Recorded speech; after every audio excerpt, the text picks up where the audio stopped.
I hate New York. I really do. I used to love New York, but I hate it now. I'd rather be in Auschwitz than New York City. Honestly, I would. I mean Auschwitz now.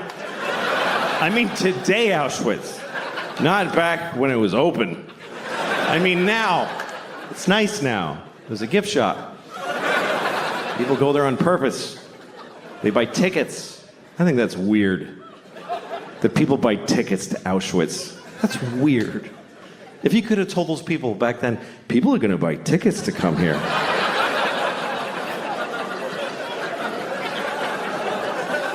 Yeah, wrap your head around that. Jew. That's... All right, I'm sorry. I'm sorry, never again, I promise. That's what we say about the Holocaust, never again.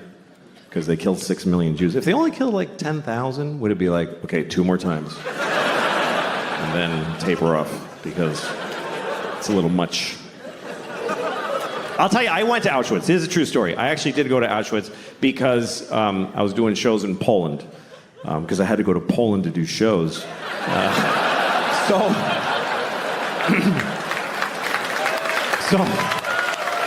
I was in Krakow. I was in Krakow, so I went to the camp. And I went there because of a very personal reason. Because I had family there. I had a lot of family there. 44 members of my family were in Auschwitz during World War II. I mean, they were guards. They worked there. No. They were Jews and they died. It's okay. Don't be offended. It's true. We lost the whole family there. Everybody, because we were Hungarian Jews. My grandfather, on my father's side, he's the only one who made it. The rest of them, all 44 of them, went to Auschwitz, which I think they really regretted. But that's what happened, because the Hungarians sent all their Jews to... They weren't even occupied Hungary. They're just like, yeah, take our Jews. And they sent my whole family there, and they all died in Auschwitz, except for him. My grandfather's the only one who made it, because he got the fuck out of there before it started. In the late 20s, he fucking smelled that shit, and he got the fuck out. And he went to Mexico. He migrated to Mexico. And we found his immigration card. My uncle and I did the family history, and we found it. It says nationality, Hungarian, and it says religion, Catholic. And there's a picture of him like... He's like, fuck it, they don't know what a Jew looks like in Mexico. That's where I'm going. And that's why I'm alive, because he made that choice. It's also why I'm not Jewish. He was like, Jew schmoo, we're not fucking Jewish. Somos católicas. That was my abuelito. Became a fucking Mexican fast. That's what happened. That's how he made it. He's a fascinating guy, my grandfather. His name was Geza. That was his name. And he had a brother named Geza. It's weird, but I looked it up, and here's what happened. His parents had a baby, and they named it Geza, and it died. The baby died. So they had another one, and they just said, fuck it, Geza, let's just do it again. Because that's what it was like. The babies died. It was no big deal back then. It was just like, yeah, that was a shitty baby. Let's do another one. Why'd your baby die? Because it sucked. Why does any baby die? At least we found out quick. Fuck it, this one's good. That's what it was like forever until recently. The human race was all the good babies, and the shitty ones, that's just the way it worked. It's not like that now. Now we save every baby. The shittier the baby, the bigger the effort.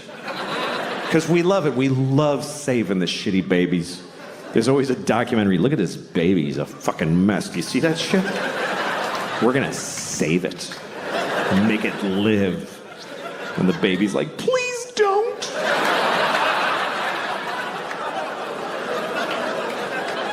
But we don't like when babies die. We get more upset when a baby dies. What? Who knows this baby? Did you hear about Jeff? No, he was here for 1 day. Nobody met him. And then if you die when you're old, nobody gives a shit. They're like, he was here long enough. Fuck him. You ever tell somebody, like, your grandmother died? My grandmother died. They're like, I'm so sorry. How old was she? She was 98. Oh. So why'd you even tell me? Especially one of the ads that comes on before the video. I don't skip those. I think that's rude. It is. It's mean. Somebody worked hard on that ad. They trained a cheetah to run alongside a Jeep Cherokee. And you're at home like 3, 2, 1, fuck off. It's fucking mean. What if you made something, dick? Anyway, the ad was a PSA. It was an anti-smoking message. It was a Puerto Rican man with a hole in his throat. He was like, my father smoked. And my mother smoked. I wish I never smoked in my life. Please don't smoke cigarettes. Cigarettes are very, very bad for you. First thought I had was, why does he still have an accent?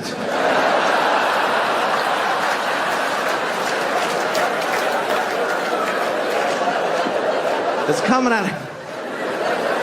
Feels like if you bypass the mouth, you shouldn't have an accent anymore. Does the machine have a setting for Puerto Rican? Is that just how air sounds coming out of this guy? Does he fart with an accent? Señor, I'm farting.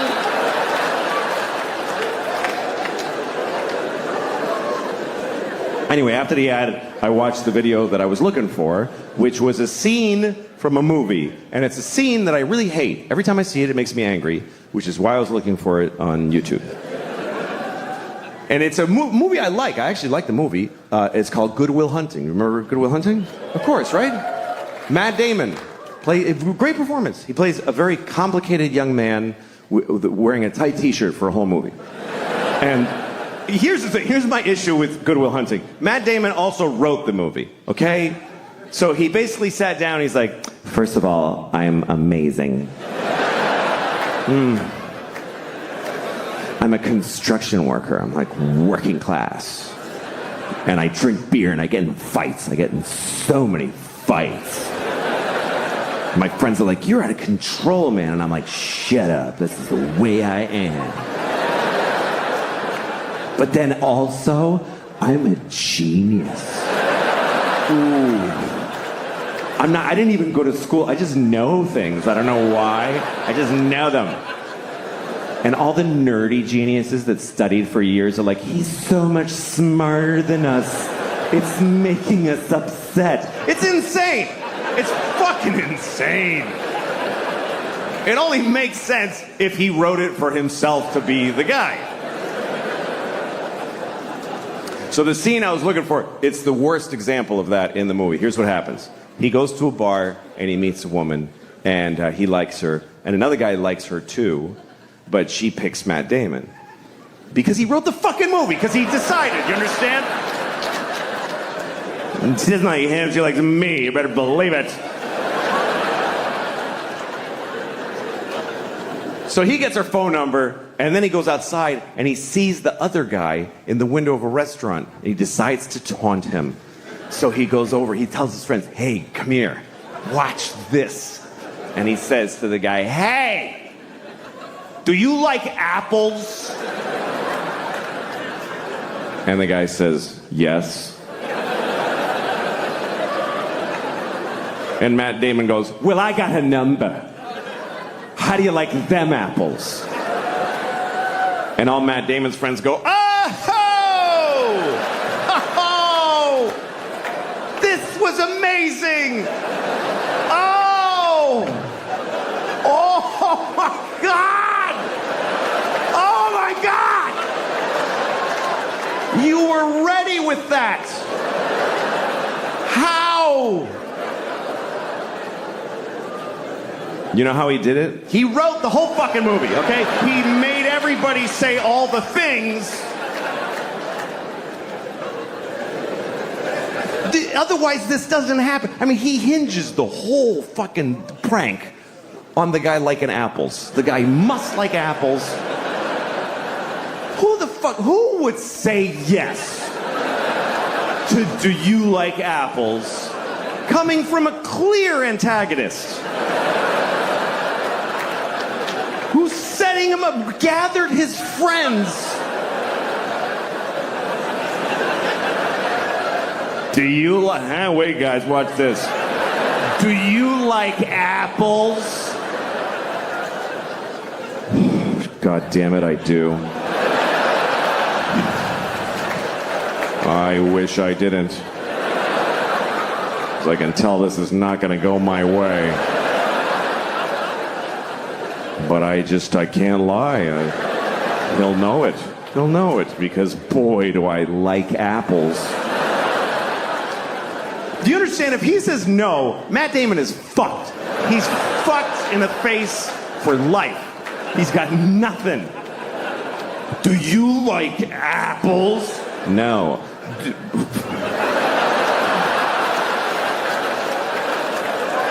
What the...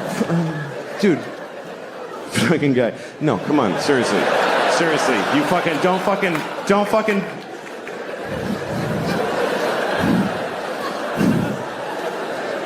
Do you like bananas? Because the woman gave me her telephone number, and isn't that bananas?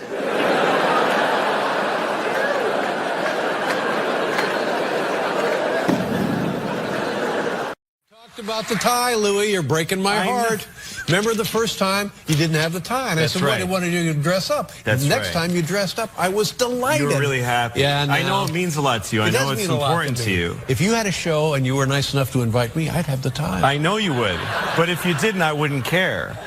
It wouldn't hurt my feelings. But I understand how you feel about it. Listen, I got the jacket, though. I think a jacket and T-shirt is a decent mid-ground. I know. I felt like a jerk with a tie. It's not me. Really? I feel like a defendant. Well, no, with the a tie on. ties... you feel... Well, the tie is not me either, but it's what I got. Well, no, yeah. Now, listen, this has happened to me twice now.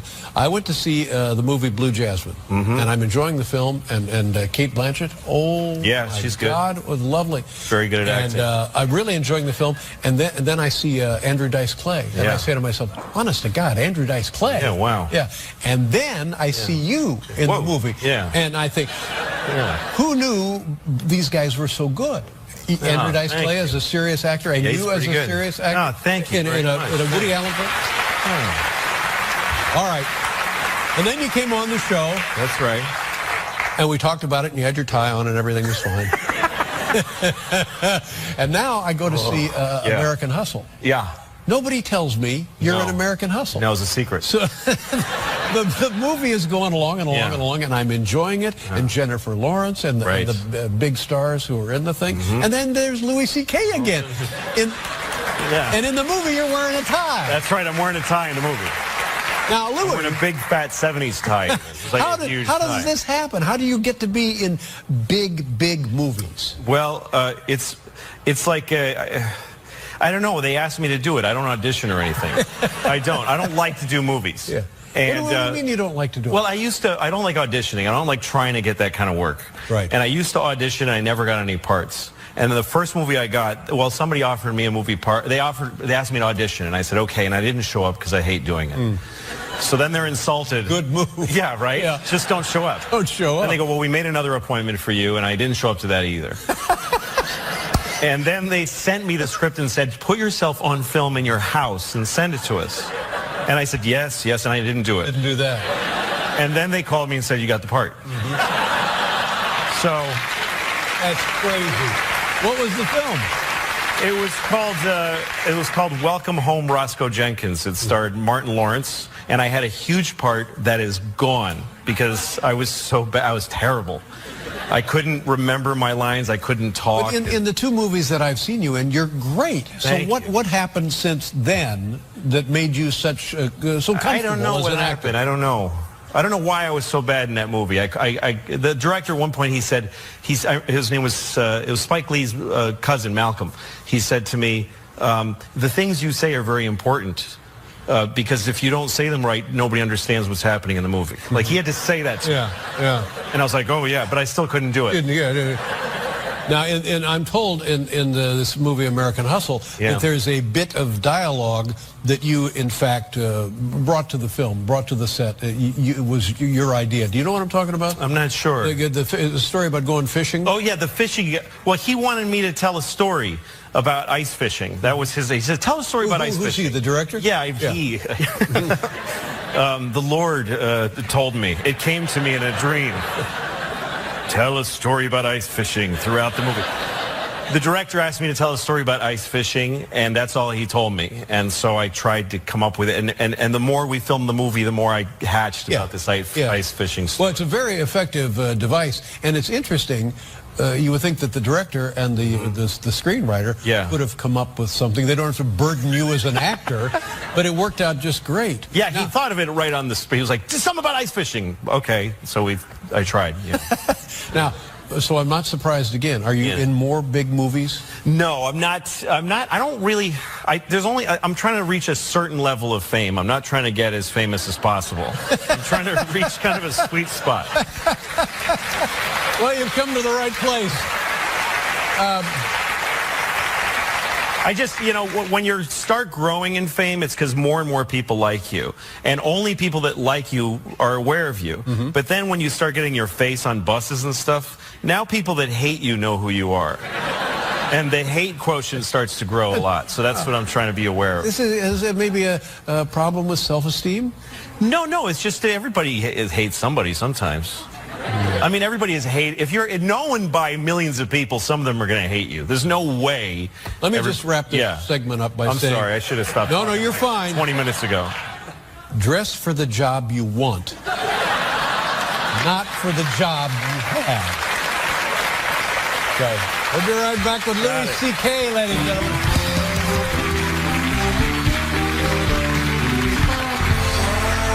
You filmed... the last episode of your show in, was it Shanghai, is that right? Beijing, China. That's right. Ooh. Now, what was the point of that, and what was it like? That sounds like, oh my God, it's got to be hard to do that. It was hard to go to China. Yeah. It's really far away. And did they know what they were getting? The Chinese people say, "Oh, look, Louis C.K. wants to come to China," and they probably hacked your computers and stuff. Sure. Yeah, we had to go through a long, arduous process. We started early in the year of trying to get the rights to go. We had to talk to their cultural. I didn't do any of this. The people that work for me did all this. Now, the United States is comfortable with you doing a show in China? Well, yeah. I mean, a lot of movies are produced there and stuff. And I mean, it's tricky because I did a stand-up show over there. While I was there, some people were like, "Hey, do a show." And I did a show in this old Peking theater, this very, very ancient theater, and. I was like, do I have to worry about what I say, And they're like, have fun, Yeah, they're such fun-loving folks. Yeah, they just, all they want is fun over there. They just have a great time. That's all they do over there is have a great time. I didn't realize you spoke Chinese. I don't speak any Chinese. That's what I thought. Now, what about the people in the theater? Well, a lot of them enough of them spoke English that, they understood enough to be really offended by what I said. So, they got really mad. Yeah, they got really upset. No, were they upset? They did. I mean, somebody got upset. The sense I get is that the government doesn't really do anything anymore, but everybody's really scared. So if you do anything weird, everybody's like, stop it. Mm-hmm. So, we were told somebody might disappear if you use that joke on the show. They use words like that, Wow. I'd rather you didn't use that on your show because I might disappear. Things like that. I don't want to say too much because maybe the guy will still disappear. I don't know. Yeah. It's weird. What is the city like? Is it westernized? Is it like a huge New York? Very. It's more like a giant Dayton, Ohio. Mm-hmm. It is. It's a huge Dayton, Ohio. Smoky. You can't breathe because of the pollution. Sure. You just can't breathe. Yeah. It's brutal. But it was cool. I mean, I never thought I'd go to China, And would you go back? The people I met, I really loved. No. But I'd like to go to another part of China because I love Chinese culture. And you visited, you were invited to someone's home. Yeah, we went. I wanted to shoot a scene where I'm up in the mountains in some old lady's house and she's feeding me. So we just drove up this windy road and we found this little tiny old woman. And we're like, can we film here? She said, come in, and just started giving me food. And so we just filmed me being fed by this woman. So that was a singular experience. Wow. So was this random? You just dropped by the house and she said, of course, please come in? Kinda, yeah. Kinda, that's how it works. Government agent, probably. It's probably a government agent. Probably. I don't know anything about it. I don't know. And so that was must have been very, very exciting to be in Shanghai. Yeah. And then I'm sorry, Beijing. Yeah, sorry. Really doesn't matter. This other thing I find fairly courageous. You produced, directed, wrote a movie in the late 90s, 98, something like that? And this was like a first outing as a director? First time I directed, yeah. And you look at it now, and what do you think of it as you look at it now? Well, it's very weird. It's a really strange, it's a black and white movie, and it just makes very little sense, but I think it's funny. And at the time... I thought it was this really intelligent and important movie. Right. And you took it to festivals and stuff? So went to Sundance. Yeah. There was 15 people at the screening. And 2 when it was over. Literally, it was a disaster. Yeah. Nobody wanted to see it. I was heartbroken. I was 28 years old, and I thought, this is my movie. Right. It's funny, you know, because when I look back at old versions of myself, I go, what an idiot. You know, any version of me 20 years ago or 10 years ago, I'm like, that. I was a moron. But then I thought I was great. Right. You know, so now I think I'm great. I'm glad to hear you say that, because I go through the same thing, and I wonder if it's common to the human experience. If I can't sleep at night, I will start remembering stupid things I have done when I was younger, and oh my God, it gets to be a little frightening. Does it lull you to sleep? Is that why you do it? Well, that's the objective. Yeah, but then you wake up thinking, okay, I don't want to. I'm trying to be a better person as we go forward. I think as long as you think that your past was bad, you must be improving. That's what I think. Right? Yeah, I think, That's probably the way it works. So nobody wanted to distribute your movie. Nobody cared about it or wanted to see it. How much did it cost you to make this movie? About $180,000. Out of your own pocket? Out of my own pocket. I had written for you, and I saved some of that money. All the money that's where that money went. That's where it went.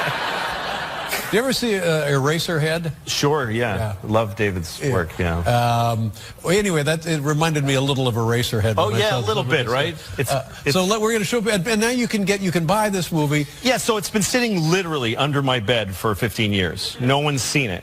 Steve Carell is in it. Amy Poehler's in it for a second. J.B. Smoove, who's in this clip, and he's very funny. A lot of really great actors, and it just sat there. And what's I have the story? Well, it's about a guy who runs a photo store, which is already something that doesn't exist anymore. And he's very persnickety. He doesn't like people touching his stuff. He likes things in order. He also goes home and he sits in a bowl of ice cream naked at night because that relaxes him. And then there's this old lady who's very unhappy, and her husband's mean to her, but he gets eaten by a pack of wild dogs. So now the important thing for is it $5? $5. $5. You can go to louisck.net. louisck.net. Beginning Wednesday. Is it com or net? Either one works. Either one works? Yeah, I got them both. Oh, you have both parked at the same site. Wednesday at noon, it goes there it live. Is right there. You can watch it, and when you buy it, let's show them a clip. There you go. That's the website. Oh, well, that's pretty good. Funny, yeah. It's not for everybody. That would be the tagline. It's not for everybody. It's $5. How big a deal can it be? So spend the $5 and decide. And you own it. Nobody bothers you. No, we don't you're check. Fine. It's not like we're in China here, ladies and gentlemen. Exactly. It's called Tomorrow Night. It can be yours for $5 on the website there, the louiscknet.com, whatever that thing is. And it's available beginning Wednesday. All right, Louis, next time. Nice to see you. A tie. Okay, I'll try. I'll kill you. We'll be right with BJ Ganem, ladies and gentlemen. I don't think life is that important. It's just not. It is not. People get too excited about life. Oh, life, fuck you. It's not that. Make a list of every shitty thing ever that's in life. Life is okay. I like life. I like it. I don't need it. I'd be fine without it. I like life, though. I do. You know how much I like life? I have never killed myself. That's how much I like it. That's exactly how much I like it, with a razor-thin margin. I like it precisely enough to not kill myself. It's an option, though. It's totally an option. I mean, I'm 49. I have 2 kids. I've flipped through the brochure a few times. I've thought of killing myself just to win an argument. You're not supposed to talk about suicide. Even to your shrink. You ever go to a shrink and they're like, have you had thoughts of suicide? And you're like, no, because if I say yes, you'll press a button and folks will run in and hold him down. But you should be able to talk about it. It's the whole, the whole world is just made of people who didn't kill themselves today. That's who's here. Is all of us that went, okay, I'll fucking keep doing it. It's because it's an interesting thing about life. Life can get very difficult, very sad, very upsetting, but you don't have to do it. You really don't have to do it. You don't have to do anything. You never have to do anything because you can kill yourself. If they send you a letter from motor vehicles, you have to come in and, no, I don't, I'll kill myself. You can do that. You can do that once. But you can do it.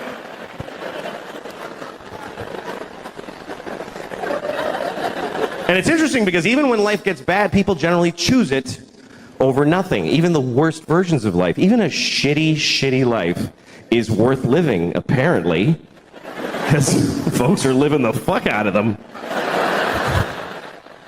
You ever seen somebody and you're like, how did he should kill himself? Why didn't he not? That dude. You ever been driving and you look at the next car and you're like, oh shit. I wish I hadn't looked in that car. That was difficult to glance at, let alone being it. Just a guy in a tan car. Nobody chooses tan. Nobody picks tan for their car. They give you tan. Is that mine? Yeah, it's yours, fucking loser. Made it tan. They shouldn't even make tan cars. It's mean to make them. You look over, you see a guy in a tan car with just dents all over it and a garbage bag for a window.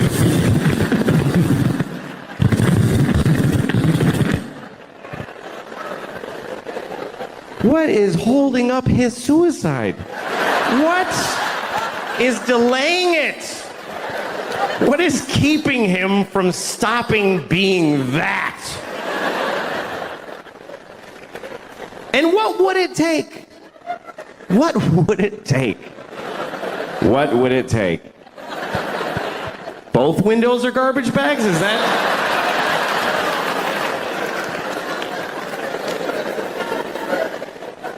Seriously, do you know how much misery is involved in a garbage bag for a window? Do you know how many separate moments of shit misery?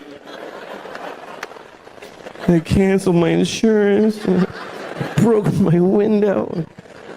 Duct tape. Here's the truth. Running away will not solve your problems. That's totally true. But killing yourself solves all your problems. It actually does. It even solves world problems. For you. What about ISIS? Kill yourself.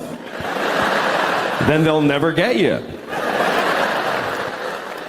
Seriously, if everybody who's afraid of ISIS kills themselves right now, then ISIS loses. Because they live in a world of people that don't give a shit. We're gonna cut his head off. Okay. It's not fun now.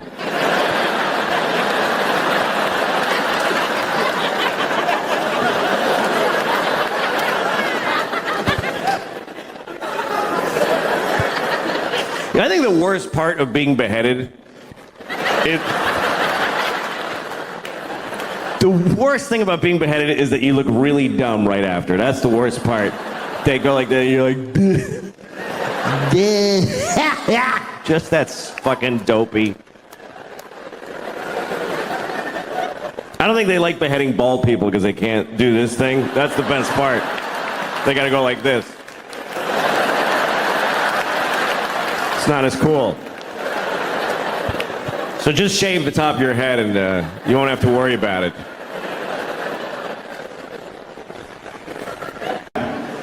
I'm not raising my kids religiously because I don't feel like it.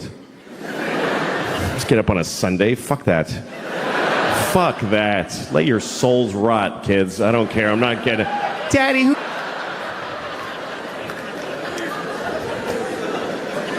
But my kids, you know, they're living in the world, and there's a lot of religion in the world, so you do have to teach your kids, if you're not raising them religiously, you do have to teach them about religion, you know? I always tell my kids the same thing. I tell them that there are many religions in the world, and they're all equal, but the Christians are the main one. That's what I tell them. The Christians won. They're the winners, so act accordingly. Congratulate Christians when you meet them, because they won the world. And it's true. It's true. We love to tell ourselves like that every religion is exactly... No, they're not. The Christians won everything a long time ago. If you don't believe me, let me ask you a question. What year is it? I mean, come on. What year is it according to the entire human race? And why? What year is it? Anybody, sir, just yell out the year. Thank you. 2016. No, it's 20. That's right. It's 2017. What is that? That's a important number, because we're counting to it in unison as a species. For thousands of years, we've been going 1, 2, 3. Come on, everybody. 4. Now, come on, Africa. 5, 6. What is this number? We're counting the days since what? Since there was ever people, or since the sun did a something? Not at all. It's been 2017 years since what? Anybody, yell it out. Yes, Christ! Christ! That's right. It's been 2017 years since Christ Jesus. We are counting the days since Jesus together. Which makes sense if you're Christian, but what the fuck are the rest of us doing?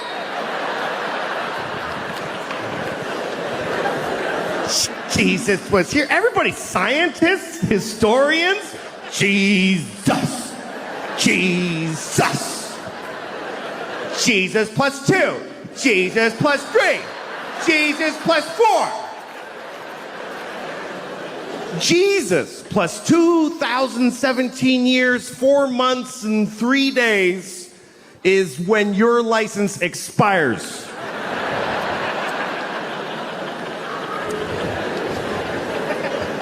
That's not a win for the Christians. How is that not a complete win? That's not a Monday off in October. That's there was no time before Jesus. And the whole world's like, okay, sure. And then somebody was like, what about the years before him? There were billions, I mean, infinity. Those go backwards. You want us to measure most of history backwards? To accommodate one religion? Uh-huh. All right, we'll do it. It's fine. We'll do it. Watch New Year's Eve around the world. They always show you like how every country celebrates. It's kind of cool. The first is one little island. It's the first place that's actually the place that it's the year. It's a little island in the Pacific. I forget what it's called, but the people, they do a little ceremony for New Year's Eve every year, and they just wear grass because they don't even have sticks yet. They're in the grass age. They have no clocks, but they do a dance. 2017. And it goes around the world. Oh, it's a 2017. Hail to the Trinity. Death to all Christians in 2017.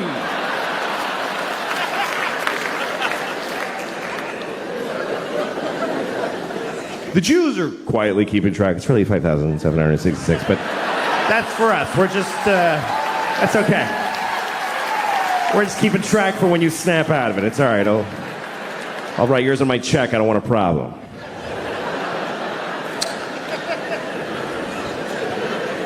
What about Chinese New Year? Yeah, what about Chinese? All right. Next time you're doing your taxes, just write monkey where the year goes. Just put monkey. See what happens to your funds. No, it's 2017, year of our Lord. Jesus-y, a clock on the nose. And they made it up. That's the weirdest part, is they got to rename years that had already taken place. Because you know that's not what those years were. You know that, right? That the year 3 wasn't the year 3 during the year 3. Nobody was walking around back then. Hey, what year is it? It's 3.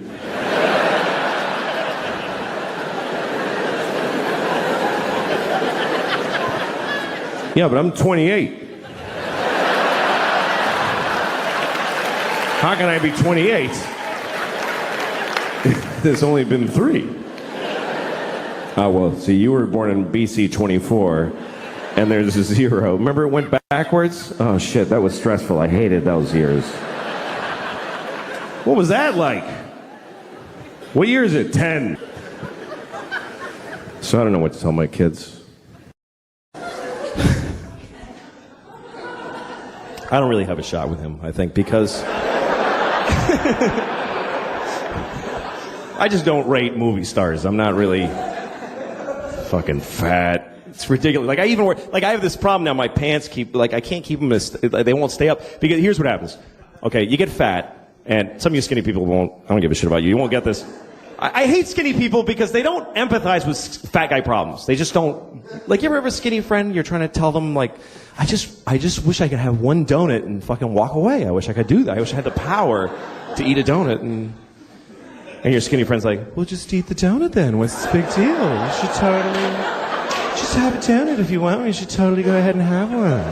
Just enjoy yourself and have the donut if you like that. Fuck you. You don't get it. It's a whole spiral that begins with a donut. Later I'm killing hookers. I don't even remember what happened.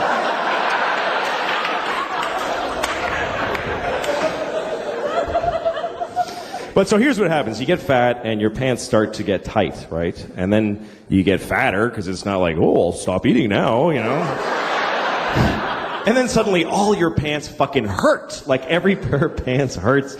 And then you eat even more because it's like, fuck it now, man. Who even cares? Fat shit. Fucking obsessed with food. I went to this fucking thing with my wife and kids where it was like the kids and their kid friends and just a house full of assholes, you know, that have kids.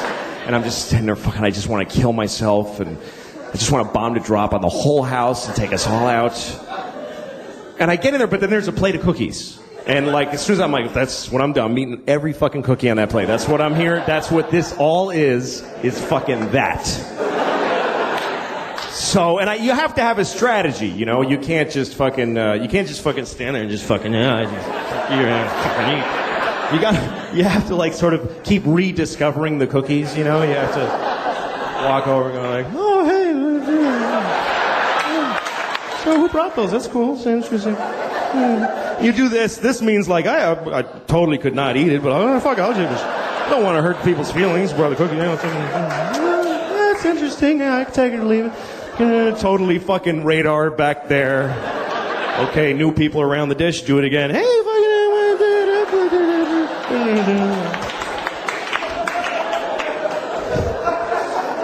if people start noticing, you have to say something like, these are crazy. Like, I don't know what it is about them. Yeah, it's the fucking cookies. It's not you're a piece of shit that can't stop eating anything. But, So here's what happens, though. You get fat enough, though, what happens is your belly starts to push out like this, and then it pushes your pants down to your pelvis because they won't hang in the normal place anymore. And then down there, they feel loose, and you start going, hey, losing weight, all right, I'm coming down. My pants are getting loose, I am getting thinner. I ate my way through to the other side, I did.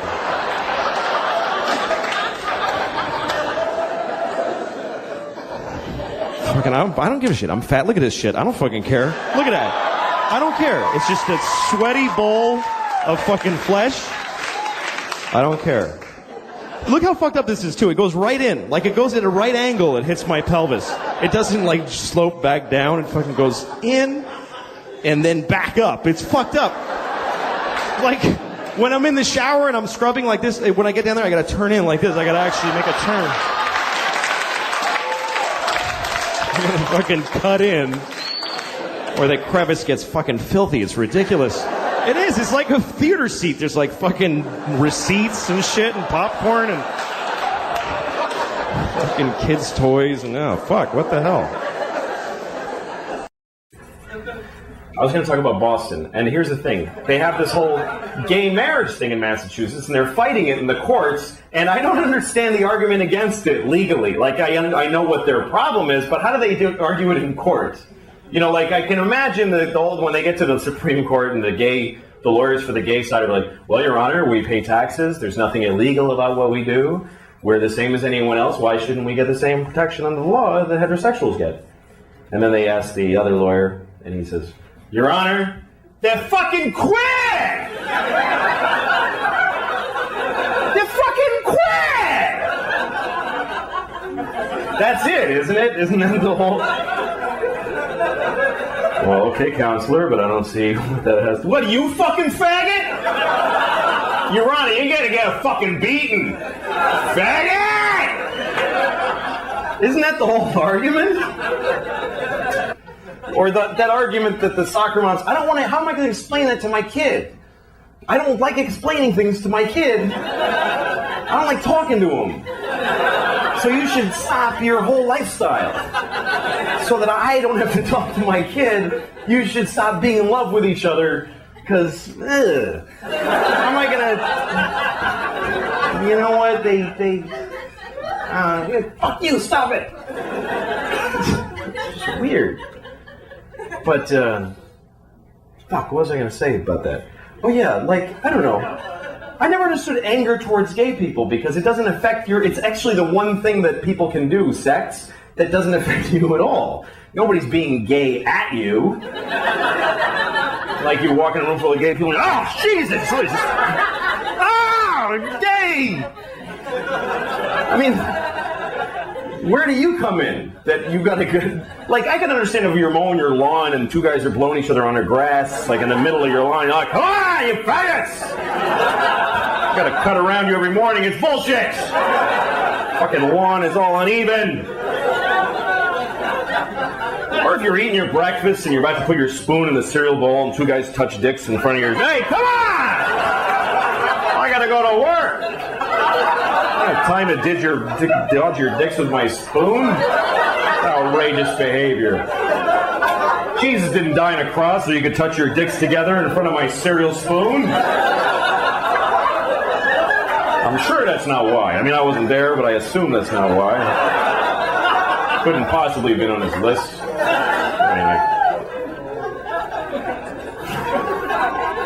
Is that even a gay act, the touching of the two penises? I think that's what I pictured when I was a kid. That's what sex is between guys is just very formal. Just thank you. Well done. Well played. Right on target. I don't think that's even gay. That's just friendly. Hey, Bill, how you doing? Let's see it. There you go. Tip of your dick feels nice against the tip of my dick.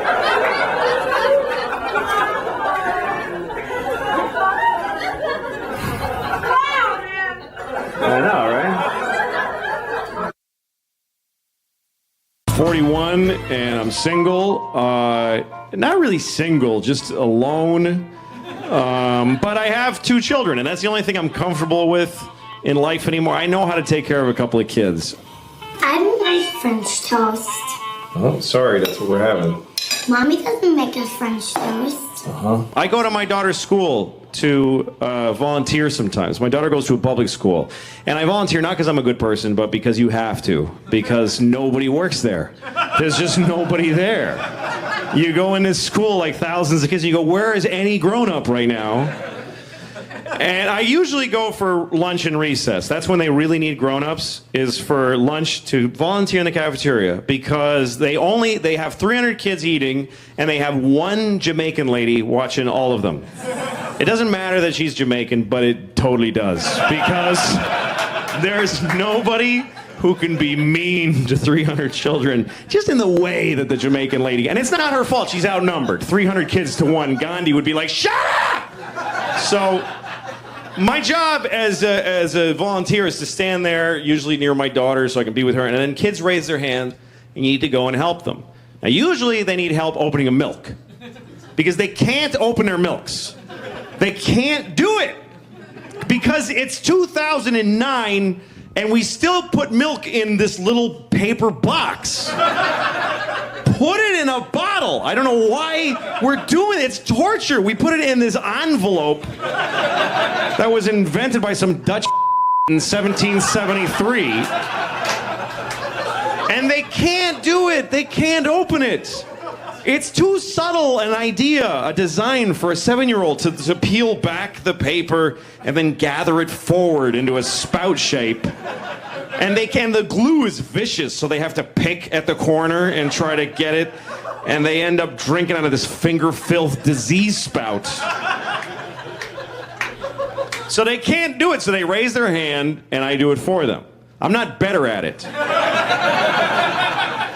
I deal with the stress better than they do. I don't cry like a little bitch because I can't open my milk. I'm a man. I can't smoke pot because it's the same thing. I'm too old for it. Sometimes young people come up to me after shows, hey, do you want to smoke some pot? I'm like, can I get my portion to smoke without you alone later? Because I don't want to stand in a parking lot with some 20-year-olds. Last time I got high, I was in Kansas City, and I got high because I was in Kansas City, and it was shitty. So after the show, so these kids that worked at the club, they're like, you want to smoke some pot? And I'm like, yes. So I'm standing in a parking lot with these kids, like 20 years old, and we're smoking a joint. And I'm taking huge hits, because I had no idea. I didn't know they'd been working on this shit like it's the cure for cancer. I didn't understand the fucking technology that's gone into making pot so powerful. Because when I was a kid, you could just smoke a joint for a while. Now you take 2 hits and you go insane. It's not doable anymore. And I was taking big hits, like big 1970s jean jacket, Bad Company hits. Here come the jesters, 1, 2, 3.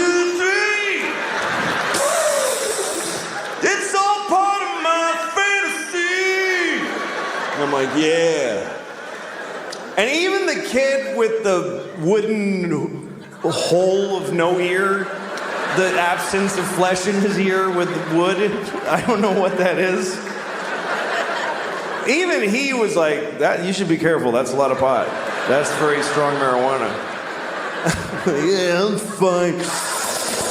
Running with the devil! Just fucking, and in about 10 seconds, everything just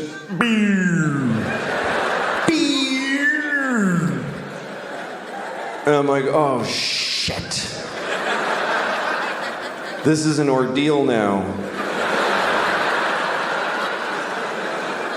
I'm not gonna feel okay for a very long time.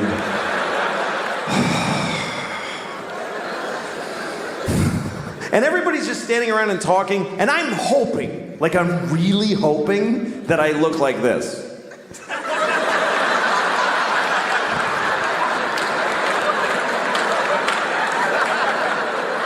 But I'm pretty sure that I was just scanning insanely.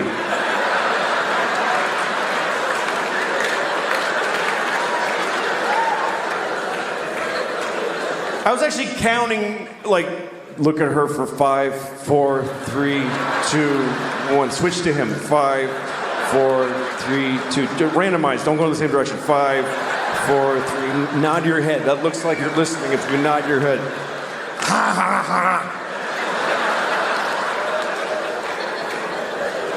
And at one point I realized I need to get out of here because the air is hitting my arm weirdly and they can tell.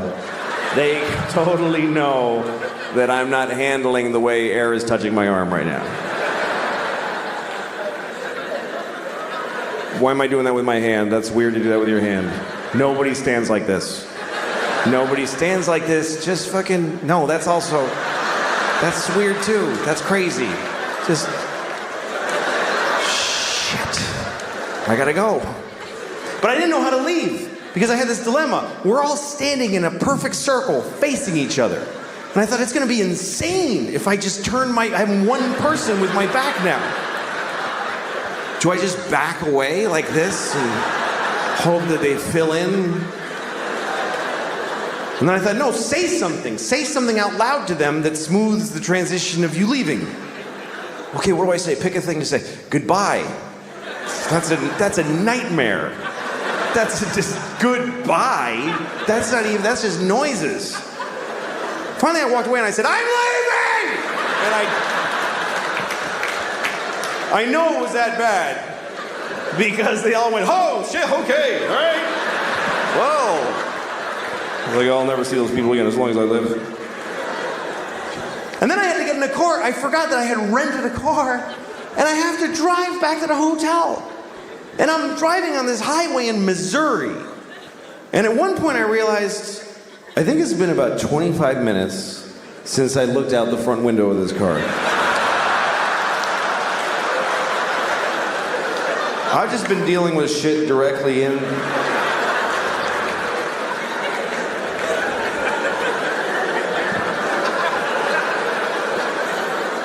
Oh, shit. Dry vagina. I used to think it was called a vagina. I did because I grew up in Boston.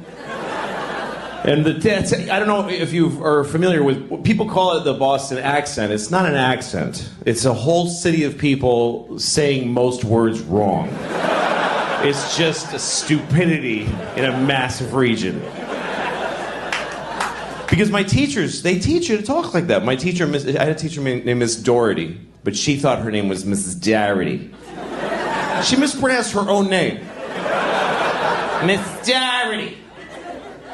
And she gave us sex ed. It was 5th grade. We had sex ed with Mrs. Doherty, and she's showing us the diagram. She's like, "This is a penis, and this is a vagina. Now, during intercourse, the man ejaculates sperm up into the vagina, and then later, a fucking baby comes out of the vagina. And sometimes it's retarded." This was the 70s. Teachers said retarded in Boston in the 70s. My daughter's retarded. She used to tell us every day. I have a daughter and she's mentally retarded. She's 35 and she lives in my house. She better be fucking retarded. I'm gonna stick her back up in my vagina.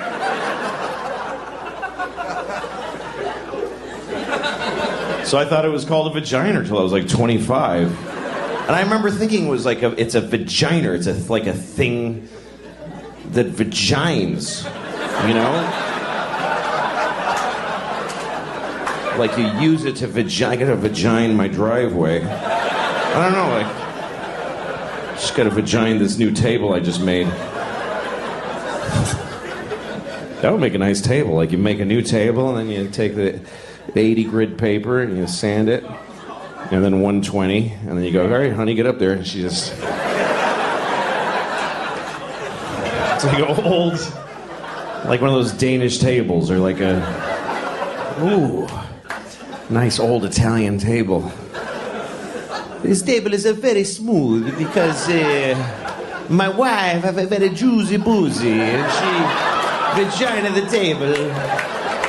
And my family, we do this for generations, and we vagina. I was reading about Bill Gates, owner of Microsoft. He has $85 billion. Wow. Here's a guy who could lose $80 billion and still have $5 billion. I would lose it really fast because I would do stupid shit with the money all the time. Like you know what you could do with $85 billion? You could buy every baseball team and make them all wear dresses for like $3 billion. And still have 82 fucking billion. How do you not do that? How do you resist?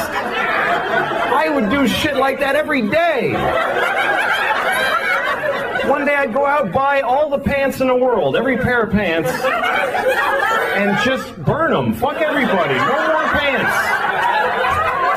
Start over with making pants. They're all gone.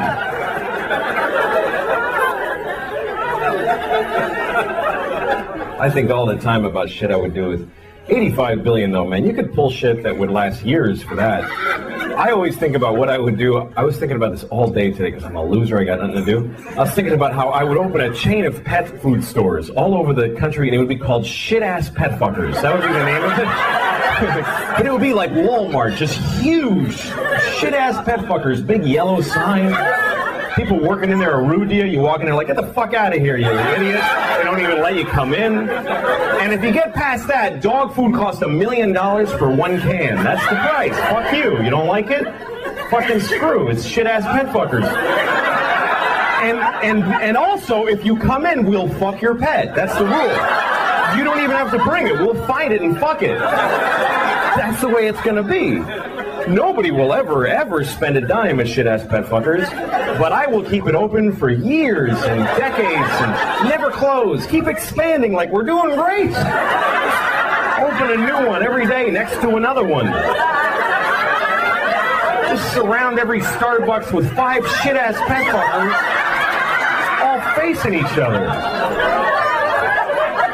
Just to enjoy people going, what the fuck? Why doesn't it close? Jesus.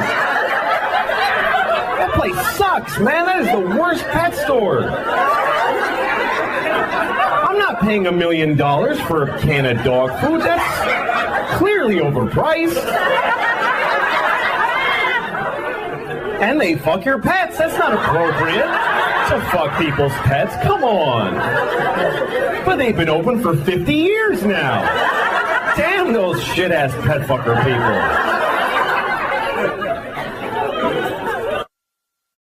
Everybody has a competition in their brain of good thoughts and bad thoughts. Hopefully the good thoughts win. For me, I always have both. I have like the thing I believe, the good thing. That's the thing I believe. And then there's this thing. And I don't believe it, but it is there. It's always this thing and then this thing. It's become a category in my brain that I call, of course, but maybe. I'll give you an example. Okay, like of course, children who have nut allergies need to be protected. Of course. We have to segregate their food from nuts, have their medication available at all times, and anybody who manufactures or serves food needs to be aware of deadly nut allergies. Of course. But maybe, if touching a nut kills you, you're supposed to die.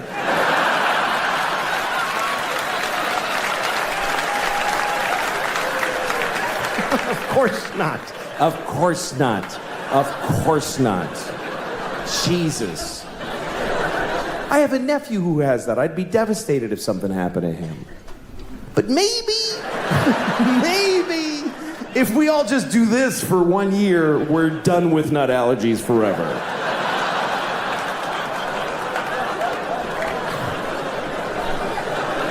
No, of course not. Of course, if you're fighting for your country and you get shot or hurt, it's a terrible tragedy. Of course. Of course. But maybe if you pick up a gun and go to another country and you get shot, it's not that weird. Maybe if you get shot by the dude you were just shooting at, it's a tiny bit your fault.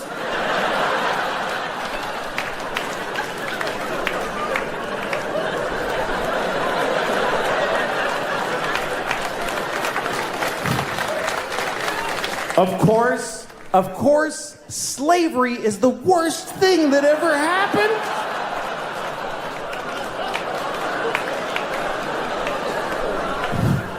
Listen, you all clapped for dead kids with the nuts. For kids dying from nuts, you applauded. So you're in this with me now. Do you understand? You don't get to cherry pick. Those kids did nothing to you. Of course, slavery is the worst thing that ever happened. Of course it is. Every time it's happened. Black people in America, Jews in Egypt, every time a whole race of people has been enslaved, it's a terrible, horrible thing. Of course. But maybe every incredible human achievement in history was done with slaves. Every single thing where you go, how did they build those pyramids? They just threw human death and suffering at them until they were finished. How did we traverse the nation with a railroad so quickly? We just threw Chinese people in caves and blew them up and didn't give a shit what happened to them. There's no end to what you can do when you don't give a fuck about particular people. You can do anything. That's where human greatness comes from, is that we're shitty people, that we fuck others over. Even today, how do we have this amazing microtechnology? Because the factory where they're making these, they jump off the fucking roof because it's a nightmare in there. You really have a choice. You can have candles and horses and be a little kinder to each other, or let someone suffer immeasurably far away just so you can leave a mean comment on YouTube while you're taking a shit. You should do your job. That's what I'm trying to say. You should do your job because it's your job. Because you're the person standing there doing that thing. So just do it. Do the shit out of it. Why wouldn't you? It drives me crazy when someone has a job that they don't like, so they do it shitty. What kind of a response is that? If you do it shitty, isn't it worse for you? Like, I travel, so I need help all the time. And I rent a car, and I always want another one. I'm crazy. So I get a car, I'm like, I want another car. So I go to the counter, can I get a different car? And sometimes I get the person who's like, why? 'Cause I'm a dick. Give it to me. What do you... What's wrong with it? I'm crazy is what's wrong with it. You're wearing a vest that matches the building. Just do the thing that is the point of the place. Ugh. Why? You know why? Because you're 20. That's why. Because you're a 20-year-old little and you have no idea how the world works. Because you think you deserve better. You think you're too interesting a person to have a shitty job. Every 20-year-old that I encounter behind a counter gives me that little, this job sucks. Yeah, that's why we gave it to you. Because you're 20. Which is a mathematical guarantee that you have no skills and nothing to offer anybody in the world. You're 20. For 2 decades, you've just been taking and sucking up education and love and food and iPods, just sucking it up and judging it. No, it's pretty good, but not really, I like that one. You've just been selecting and absorbing shit that you didn't f***ing earn for 2 decades. 3 presidents, that's how long you've just been a burden. You're like an orange that's rotting on a tree, and the tree's like, this thing's crazy. Oh, I don't want to go. Let me stay.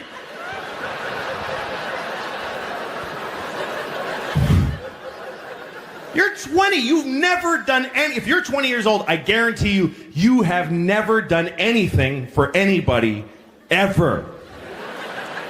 Never. Yes, you went on a school trip to Guatemala, and they told you you helped, but you totally did not help.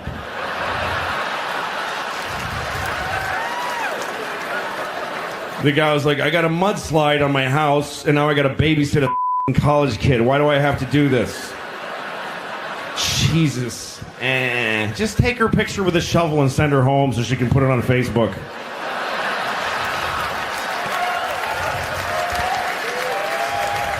I had an amazing experience in Guatemala. It's totally amazing. And I really helped those people. I helped them. Kids did nothing to you. Of course slavery is the worst thing that ever happened. Of course it is. Every time it's happened. Black people in America, Jews in Egypt, every time a whole race of people has been enslaved, it's a terrible, horrible thing. Of course. But maybe every incredible human achievement in history was done with slaves. Every single thing where you go, how did they build those pyramids? They just threw human death and suffering at them until they were finished. How did we traverse the nation with a railroad so quickly? We just threw Chinese people in caves and blew them up and didn't give a shit what happened to them. There's no end to what you can do when you don't give a fuck about particular people. You can do anything. That's where human greatness comes from, is that we're shitty people, that we fuck others over. Even today, how do we have this amazing microtechnology? Because the factory where they're making these, they jump off the fucking roof because it's a nightmare in there. You really have a choice. You can have candles and horses and be a little kinder to each other, or let someone suffer immeasurably far away just so you can leave a mean comment on YouTube while you're taking a shit. I have this friend, he has a phone that can IM, he can instant message, and so now I really want him to die because I'm sick of getting these fucking messages from him on his phone. I'm in a shoe store. That's the whole message. We're not secret agents. I don't need to know where you are. So I get this message from him. He says, I'm on an airplane in Seattle. So I wrote back and I said, well, I hope your plane crashes. And he gets pissed off and he calls me, take it back, we're about to take off. I'm like, fuck you, I hope it crashes. I don't have to take it back. Hope it crashes twice. Hope it crashes and kills Happy and they go, fuck it, let's try again, and they take off and crash again. I hope that happens. Sincerely, I hope it. And he tries to make, he goes, well, how are you going to feel now if my plane crashes after you went and said that? I'm like, are you shitting me? That would be amazing. To know that I can do that? I'd happily trade your life for knowledge of my powers. He's one of those guys who just makes you hate him because, you know when you have a friend that you hate, you can't break up with your friends, you know? He always starts conversations that I don't want to have. You know, he's like, hey, what would you do if you had a time machine? I'm like, fuck you. I don't... You know what? I wouldn't use it. I just let it sit in my house. I'd put a drink on it. And yeah, I got a time machine. I never even went in it. I don't know. I'm not interested. I'd use it to go back 30 minutes ago and punch you in the fucking face before you ask me that. That's all. One use. So he goes, well, here's what I would do. Because of course that's the whole fucking point of asking me, is to stare at me while I say mine and then say his. So he said if he had a time machine, he would kill Hitler. Like he would go back and kill Hitler. I love that he thinks he can just kill Hitler just because he just goes back there and walk up and kill the dude. And I was thinking, that's a noble purpose for a time machine. I would do that, but I would have gone back then, but I wouldn't have killed Hitler. I would have raped him. That's what I thought. Because I think that would have been enough. I think that would have stopped him from doing all that shit. If he had been raped by me, he never would have pulled any of that stuff, man. Should we invade Poland? No, I'll just take a shower. I don't feel good. He would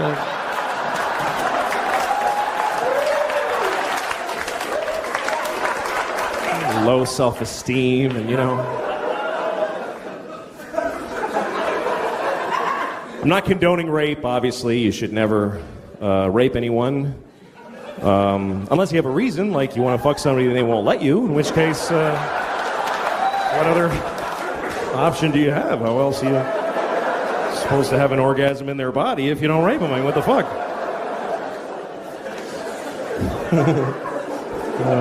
Okay, that's fucked up. I live in New York City, and It's okay there. I live in a nice building. I never lived in a nice place before. When I was growing up, I had no money. I mean, my mom didn't. Didn't matter. I was a child. But I'm not used to it because it's nice. There's like a pretty courtyard with flowers and a fountain with little marble boys pissing. I don't know. What is it with fountains? Like, all fountain sculptors are pedophiles, basically. You can't get a fountain made without...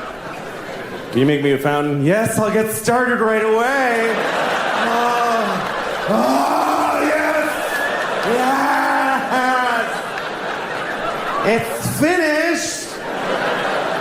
And it's just little boys pissing on the face of a Greek god that looks like him a lot.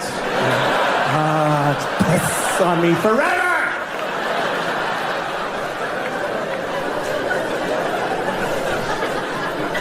Anyway, there's one of those in the courtyard of my building. And my first week in the building about a year ago, I went down to the courtyard for the first time. And I didn't look too good, you know? It was a Sunday morning. That's my least presentable hour. There's a lot of, just stains, just like, food and me and whatever. And so I'm sitting there. So, shut up. Oh. Anyway, so there I was. I'm sitting on the stone bench of this courtyard and feeling a little out of place. There's these fancy doormen and stuff. And then there's this guy looking at me. I notice he's looking at me from across the courtyard. And he's all spiffy looking. He's got brown shoes and he's looking at me like, I could tell he was thinking I don't live in the building. He thinks I just wandered in off the street and sat in the courtyard. I could tell he's thinking of coming over and dealing with me on his own. And I'm sitting there thinking like, oh, please do that. Yes, please, come on. And I'm trying to look even more gross. And I'm like pulling up my shirt. And then I see him go, oh, no, that's not going to do at all. And he comes over to me. And I'm like, I'm so excited to have this thing. The confrontation where I'm not wrong at all. And he thinks I am. So he comes over, says, excuse me, do you live in this building? And I said, no. Because why not start there? I said, no. He goes, well, then what are you doing here? And I said, I just need to rest. I'm having a hard time.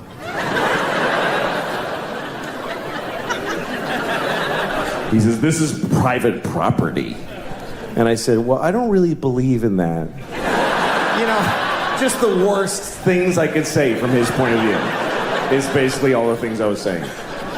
And he goes, well, if you don't leave, I'm going to talk to the doorman. I was like, can I just stay like 5 more hours? So he's, no, and he goes over to the doorman, and I see him talking about me to the doorman like this. And then I see the doorman going, oh, no, that guy lives here. That's okay.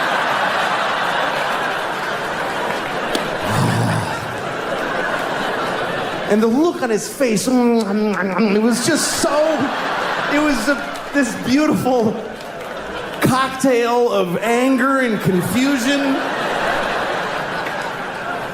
It's like I had invented a new way to hurt somebody's feelings. That's how excited I was.